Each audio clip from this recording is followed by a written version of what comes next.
किसानों की, जिनकी उपजाऊ जमीन पर राजनीति की फसल तो खूब हुई, लेकिन किसानों को मिला कुछ नहीं।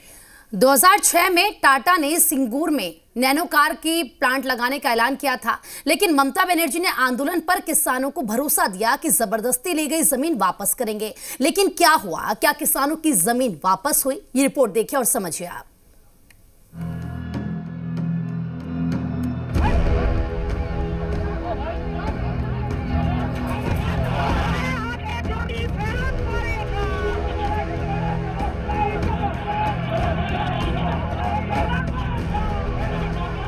ये तस्वीर 2007 की है।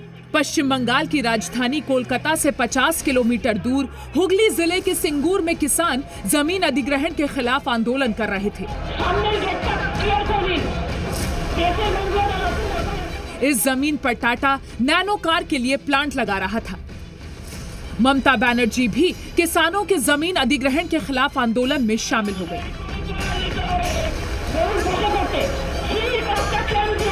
ममता की अगुवाई में आंदोलन बढ़ा तो 2008 में टाटा ने सिंगूर में नैनो कार प्रोजेक्ट बंद कर दिया। नैनो कार का प्रोजेक्ट गुजरात के सानंद चला गया। सिंगूर आंदोलन के बाद 2011 में सत्ता परिवर्तन हुआ। ममता बनर्जी पश्चिम बंगाल की मुख्यमंत्री बन गई। आमी भारतेर सार्वभौमत्व और संहति रक्षा करिया चलिब।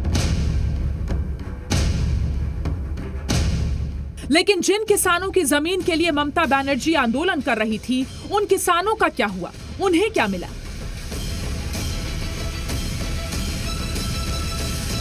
मन में बहुत दुख है। इधर से टाटा चल गया, लेकिन पेट में लात मार दिया।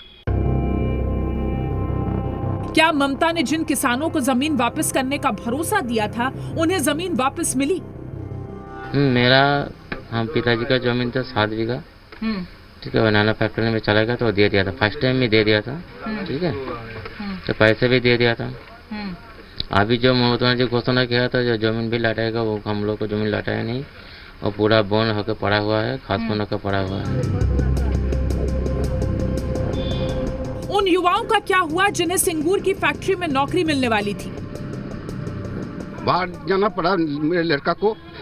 हम लोग लिस्ट में लाभ लिखा था नौकरी के लिए, वो हमारा लड़का चला गया बाहर काम करने के लिए।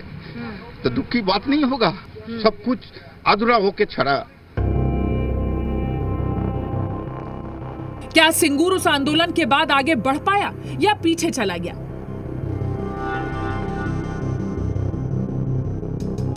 आर्थिक मतलब हम क्या 10 साल पीछे चले गए, ऐसे ही बोल सकते हैं आप। जो तब जब होते 10 साल पीछे चले गए हम। 12 साल पहले ममता ने वादा किया था कि किसानों की जमीन वापस कर देंगे, लेकिन क्या किसानों की जमीन वापस हो पाई? क्या उस जमीन पर खेती हो रही है? बहुत से सवाल हैं और इन सवालों के जवाब तलाश रहा है जी न्यूज। ये जख्म भले ही 1 दशक पुराना हो, लेकिन घाव इतने गहरे हैं कि यहाँ के लोगों के दिलों में दर्द